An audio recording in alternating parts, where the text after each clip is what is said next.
ये कैसा फंदा है जिसमें अमेरिका का प्रेसिडेंट खुद ही फंस चुका हुआ है। ईरान खड़ा हो गया है साथ में आकर भारत के और कहा है कि भारत एक ऐसी संस्कृति है जो कि बहुत ज्यादा पुरानी है, बहुत ज्यादा प्राचीन है। ये बात साबित करती है कि डोनाल्ड ट्रंप इस वक्त एक इंतहाई नाकाबिले एतबार शख्स बन चुका है। उसकी नाक और मूछ दोनों कट चुकी हैं। I hope people can look past what he's saying. These are not really anything you can call official pronouncements of the U.S. government. But most important अगर देखा जाए तो सबसे ज्यादा मिलियनियर्स भी आपको अमेरिका में ही नजर आएंगे जो कि इंडियंस हैं और बहुत ज्यादा कंट्रीब्यूट करते हुए दिखाई देते हैं हमें अमेरिका की जो इकोनॉमी है उसके अंदर। The Indian community has made a huge contribution. India और रशिया ने साइन किया रिलोस एग्रीमेंट। इंडिया ने SU-57 सिलेक्ट किया। इंडिया ने जितने भी फाइटर प्लेटफॉर्म से नॉन अमेरिकन रखे।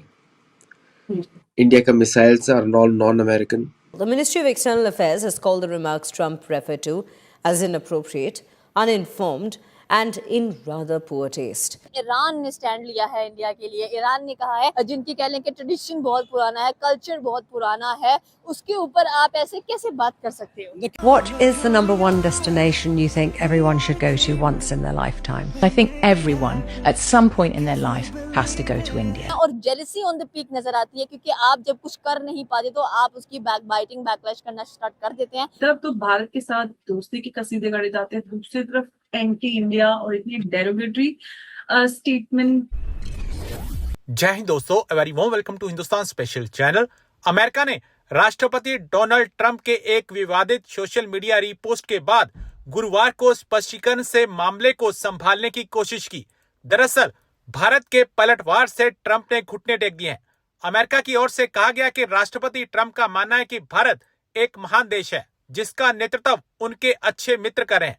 अमेरिकी दूतावास के प्रवक्ता ने कहा कि राष्ट्रपति ने कहा है कि भारत एक महान देश है जिसके शीर्ष पर उनके बहुत अच्छे मित्र हैं। भारत में अमेरिकी दूतावास के प्रवक्ता का यह बयान भारतीय मीडिया के उन सवालों के जवाब में आया जिनमें अमेरिकी राष्ट्रपति डोनाल्ड ट्रंप द्वारा सोशल मीडिया पर की गई एक रीपोस्ट से पैदा हुआ विवाद के बारे में पूछा गया। इस विवाद पर पूछे जाने पर विदेश मंत्रालय के प्रवक्ता रणधीर जायसवाल ने कहा कि हमने कुछ खबरें ऐसी देखी हैं। उन्होंने आगे कहा कि यह टिप्पणियां स्पष्ट रूप से तथ्यहीन, अनुचित और अशोभनीय हैं। यह भारत अमेरिका संबंधों की वास्तविकता को बिल्कुल नहीं दर्शाती, जो लंबे समय से आपसी सम्मान और साझा हितों पर आधारित है। ईरान खड़ा हो गया है साथ में आकर भारत के और कहा है कि भारत एक ऐसी संस्कृति है जो कि बहुत ज्यादा पुरानी है, बहुत ज्यादा प्राचीन है और ऐसी कह लें कि जो हिस्टोरिकल कंट्रीज हैं लाइक इंडिया एंड चाइना, उनके बारे में कुछ उल्टा सीधा बोलना, घटिया कमेंट्स करने, उनकी सॉवरेनिटी को ठेस पहुंचाना, उनकी डेमोक्रेसी को तोड़ने की कोशिश करना, उनकी कह लें कि जो नेशनल इंटरेस्ट है उसको ठेस पहुंचाना। After all India is the third largest economy, China is growing power. ऐसी कंट्रीज के बारे में बोलकर आप अपना आप कह लें कि जाहिर करते हैं और जेलसी ऑन द पीक नजर आती है क्योंकि आप जब कुछ कर नहीं पाते तो आप उसकी बैकबाइटिंग बैकलैश करना स्टार्ट कर देते हैं और इंडिया के साथ बिल्कुल ऐसा ही हो रहा है। हमारे पाकिस्तानी वहाँ मौजूद है, इनसे पूछेंगे कि सर आपकी क्या राय है? देखिए, आपने अपने सवाल के अंदर ही जवाब दे दिया कि एक कंट्री जो इकोनॉमिकली इतनी स्ट्रॉन्ग है, GDP वाइज इतनी स्ट्रॉन्ग है, उसके बाद डिप्लोमेटिकली इतनी स्ट्रॉन्ग है, तो ट्रंप को जलन भी तो इसी चीज़ की। आप देखें कि ट्रंप का आज तक जो जोर चला किन कंट्रीज़ के ऊपर चला, यहाँ तो वो वर्थिट कंट्रीज़ नहीं है, यहाँ फिर जो इकोनॉमिकली वीक है उनके ऊपर ट्रंप का अपना जोर चलता है और जैसा ट्रंप कहता है फिर वैसा उन कंट्रीज़ को करना पड़ता है अमेरिका के साथ। लाइक अमेरिका से लोन लेने के लिए या अमेरिका के जो प्रेसिडेंट ट्रंप है उनको अपना ट्रंप कार्ड कहने के लिए। तो आप यहाँ से आपके सवाल के अंदर जवाब है कि अमेरिका को ट्रंप को बेसिकली जलन ही इस चीज़ की है कि एक कंट्री जो सोवरेनिटी के ऊपर बिलीव करती है, नेशनल इंटरेस्ट के ऊपर बिलीव करती है, जो पहले अपना मुल्क अपना घर देखती है, उसके बाद किसी के लिए बेनिफिशियरी प्रूव होती है। तो यही जवाब है, मेरी नज़र में यही जवाब था कि ट्रंप बेसिकली अपने एक खुन्नस इस नज़र में निकाल रहा है कि उसने हर नामुमकिन और मुमकिन कोशिश कर ली कि हम इंडिया को गिराएं, बैकलैश करें, ठीक है। उसके बाद आप देख लें कि किसी तरीके से उनके ऊपर टैरिफ लगाएं, सैंक्शंस लगाएं, उसके बाद किसी भी तर्ज में ईरान इसराइल वॉर के अंदर देख लें आप कि इंडिया ने अपना कोई रोल प्ले नहीं किया, पीछे बैक ऑफ द कैमरा या बैक ऑफ द स्टेज रहा और सुकून से अपनी इकोनॉमी के ऊपर अपने नेशन के लिए काम करता नजर आया। तो यहाँ से यही बेसिक पॉइंट है जिसकी मुझे लगता है कि ट्रंप जो है वो इंडिया से यही क्लैश निकाल रहा है कि लाइक जब ट्रंप का उन्होंने ट्रंप की कोई बात नहीं मानी तो हम उनके खिलाफ हैं। ये पॉइंट। सर अगर हम लोग पानी की बात करें तो हम हमेशा कह रहे हैं कि रिस्टोर कर देनी चाहिए, इंडस वाटर ट्रीटी एजेंसी है, बट राइट नाउ रिस्टोर नहीं हो पा रही है और हम कह लें कि लाले पड़े हुए हैं पानी तरफ तो भारत के साथ दोस्ती की कसीदे गाड़े जाते हैं, दूसरी तरफ एंटी इंडिया और इतनी डेरोगेटरी स्टेटमेंट्स को शेयर किया जाता है। किस तरह से देखा जाना चाहिए इस पूरे ऑनगोइंग वेस्ट एशिया कॉन्फ्लिक्ट के पीछे? देखिए, जिस आदमी ने अपनी सोचने की क्षमता को पाकिस्तान को दे दिया हो, अब उससे क्या एक्सपेक्ट कर सकते हैं? What will be his IQ level? और दूसरा, क्या भारत अमेरिका को दोस्त मानता है? अब एक्शंस आप देखिए, actions are more louder than words. देशों के डिप्लोमेसी में एक्शन ज़्यादा देखे जाते हैं।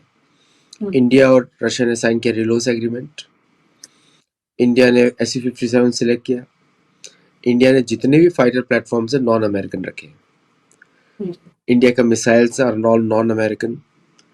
इंडिया उनसे सिर्फ घोड़ा गाड़ी खरीदता है, C-17।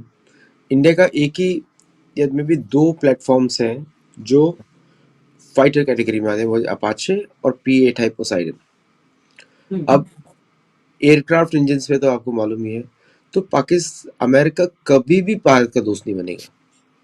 इसका इतिहास है, मैं आपको बताता हूँ कि ब्रिटिश इन 1923 में ब्रिटिश ने, वैसे बाय द वे इंडियंस यहाँ पर, भारतीय लोग यहाँ पर आज़ादी के समय में, उधम सिंह भी यहाँ पर आए थे।